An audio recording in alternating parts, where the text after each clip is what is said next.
판단받기 싫으면 판단하지 말라. 마태복음에서도 말씀을 했는데요.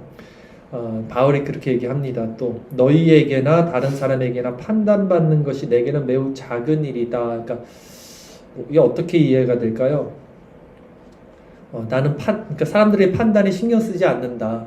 사람들이 날 어떻게 생각하든지 나는 그게 나한테는 매우 작은 일이다라는 것이죠. 그리고 바울은 나아가서 더 이렇게 얘기합니다.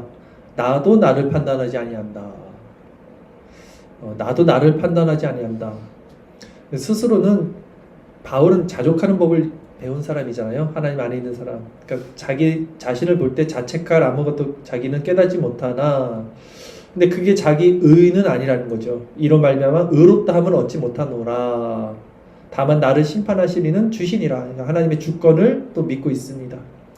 그러므로 때가 이르기 전 곧 주께서 오시기까지 아무것도 판단하지 말라 했어요. 판단하는 것은 사실 좀 교만할 수 있는 것이기 때문에 우리가 너무 참 조심해야 되는 부분이 있죠.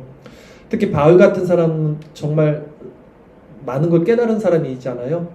더 교만할 수 있는 상황이란 말이에요. 그래서 바울도 이렇게 말씀을 하고 있는 거죠.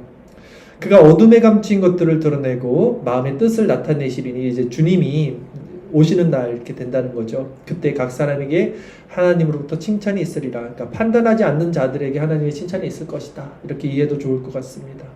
자, 오늘 이 말씀 가지고 토마스 아킨피스 그리스도를 본받아 3-28 제목 사람들의 평가를 두려워하지 말라 합니다. 사람들의 평가를 두려워하지 말라.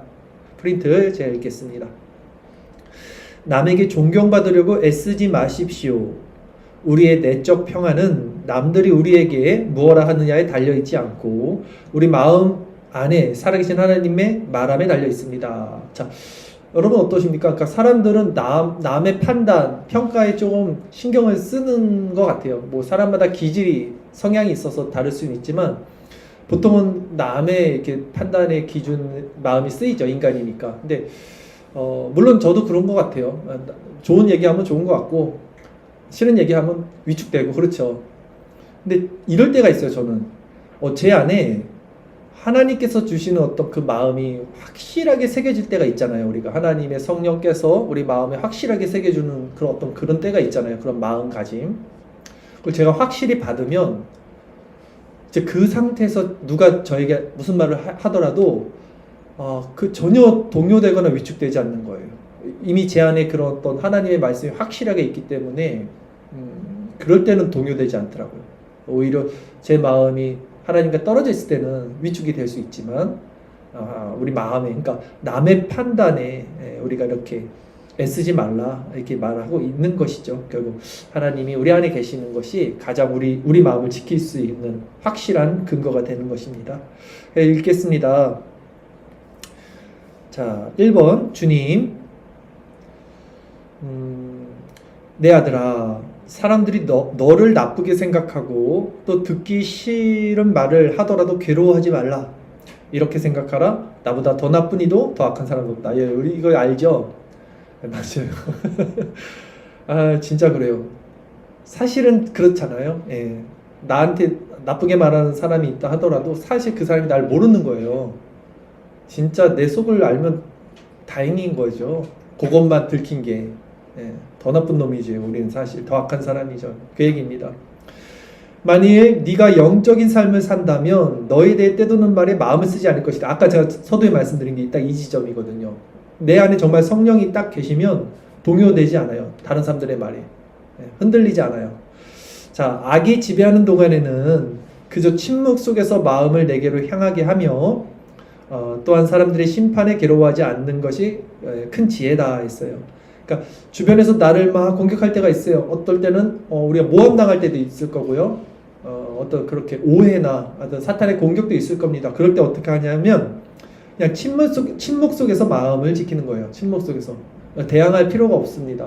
진실은 드러나요. 결국은 우리가 굳이 말을 섞어서 우리 자신을 변호하지 않아도 돼요. 하나님께서 모든 걸 다 아시기 때문이죠. 또한 사람들의 심판에 괴로워하지 않는 것이 큰 지혜이다 라는 것입니다. 자, 2번을 제가 읽겠습니다. 사람들이 너에 대해 이렇고 저렇고 말하는 것에 마음 쓰지 말라. 사람들이 너에 대해 좋게 평가하든 나쁘게 평가하든 관여치 말라. 그들의 평가대로 네가 다른 사람이 되는 것은 아니기 때문이다. 이게 그거예요.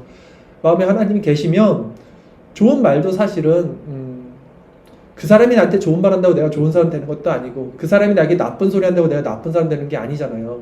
그러니까 크게 신경 쓰지 않게 되는 거죠, 사실은. 다른 사람이 나에게 뭐라고 얘기하든 그걸 얘기하고 있는 것이죠. 진정한 평화와 진정한 영광이 어디 있다고 생각하느냐? 나에게 있지 않느냐? 이 나가 이제 주님이죠. 사람을 기쁘게 하려는 충동에 휘둘리지 않고, 우리가 너무 사람을 이렇게 할 필요는 없는 거죠, 사실은. 그러니까 기분 나쁘게 할 필요는 없지만 너무 아부라 그럴까요? 그렇게 할 필요도 없다는 거예요. 사람을 불쾌하게 하는 것을 두려워하지 않는 사람은 큰 평화를 누릴 것이다. 반대로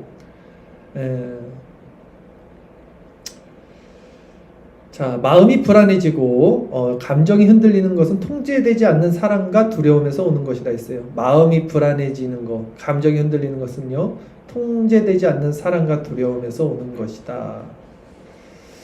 우리가 주님 안에 바로 서 있으면요, 다른 무엇도 이제 문제가 되지 않습니다. 다른 이들이 나를 어떻게 생각하는지 전혀 문제가 되지 않습니다. 그리고 나도 그들을 이제 판단하지 않아요. 우리도 사람을 판단하지 않습니다. 내가 주님 안에 있으면 그런 상태가 돼요. 심판자는 하나님이시기 때문이죠. 그것이 바른 신앙인의 모습이라고 저는 생각합니다.